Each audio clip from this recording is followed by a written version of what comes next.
حصل النهارده توقف مروري، أزمة مرورية في المهندسين تحديدا في البطل أحمد عبد العزيز. الحقيقة الموضوع ملوش علاقة لا بالمدارس ولا بزحمة دخول المدارس ولا له علاقة بالرش أور أو ساعة الذروة، له علاقة باشتباكات حصلت ما بين مشجعي الأهلي والزمالك. كان في مباراة كرة يد النهاردة ويبدو هي السبب اللي أشعلت نار الفتنة ما بين ألتراس الزمالك والأهلي، والموضوع أصبح أسوأ مما تتخيلوا. يعني كان في ضرب بالشوم، مش هقول مولوتوف بس خليني أقول إنه استخدام بعض الأدوات النارية، شماريخ، يعني كان في مظاهر للنيران موجودة. في أتوبيس اتكسر، في سيارات تحطمت واجهتها أو زجاج السيارات. عندنا حوالي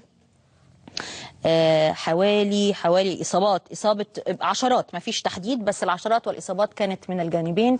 الموضوع أخذ أكثر من ساعة إلى أن تدخلت النجدة لتفض هذه الاشتباكات المسيئة.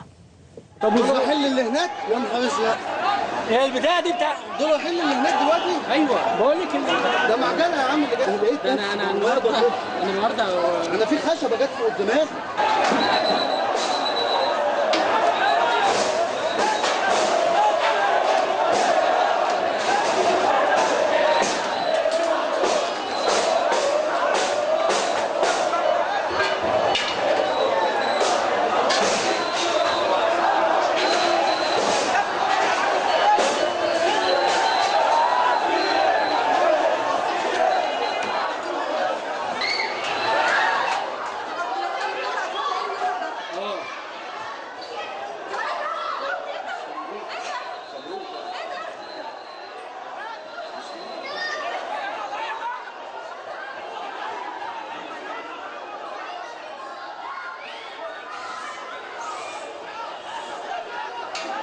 تبعنا النادي الاهلي؟ ايوه تبعنا النادي الاهلي؟ اعمل كاميرا يا عم.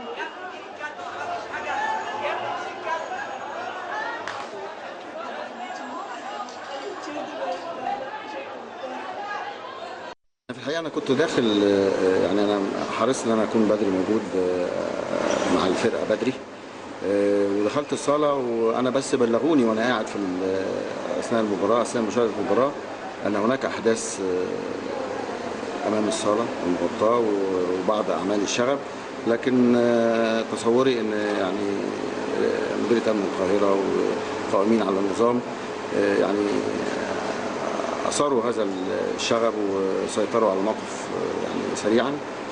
ويعني دي سمة يعني بعض يعني ما نقدرش نعمم عملية الشغب على الناس كلها، لأن بيبقى في بعض الجماهير اتجهت نوع من التعصب أو حاجة، إنما مرت الأمور المباراة كويسة، وأثناء المباراة مفيش أي يعني حاجة. حضرتك شفت المباراة مفيش أي خروج عن الروح الرياضية، مفيش أي يعني خروج عن النظام، بالعكس جمهور النادي الاهلي بيشجع فرقته، جمهور نادي الزمالك بيشجع فرقته، لم يتعرضوا اطلاقا لاي لاعب من اللاعبين او اي رمز من رموز نادي الزمالك او ايضا من رموز النادي الاهلي من نادي الزمالك.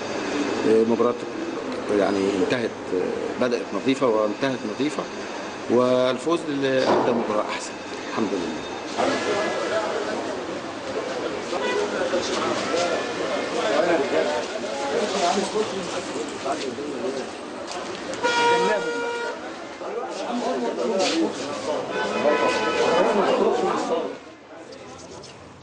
الصور اللي اتعرضت دي كما هو واضح كانت من مقر النادي الأهلي، وهو المكان أو الموقع اللي شاهد بداية المصادمات، لأنه زي ما قلنا كان في مباراة كرة يد بتتلعب في إطار دوري كرة اليد، ابتدت المشاحنات ووصلت لدرجة أن المشجعين ابتدوا يتهجموا على سور أو بوابات النادي الأهلي زي ما هو واضح، ودي البوابة الشرقية للنادي مقر النادي الأهلي بالجزيرة.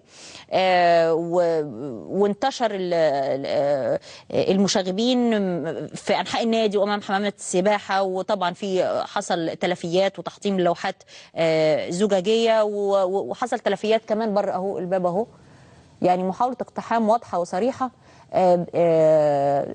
ده عند النادي، انما بعدها بشويه التراس من هنا والتراس من هنا اتقابلوا في المهندسين، يعني حوالي كده 250 شخص مجموعهم من هنا وهناك، وحصل اللي حصل في المهندسين والاشتباك اللي ادى الى تعطل المرور حوالي ساعه.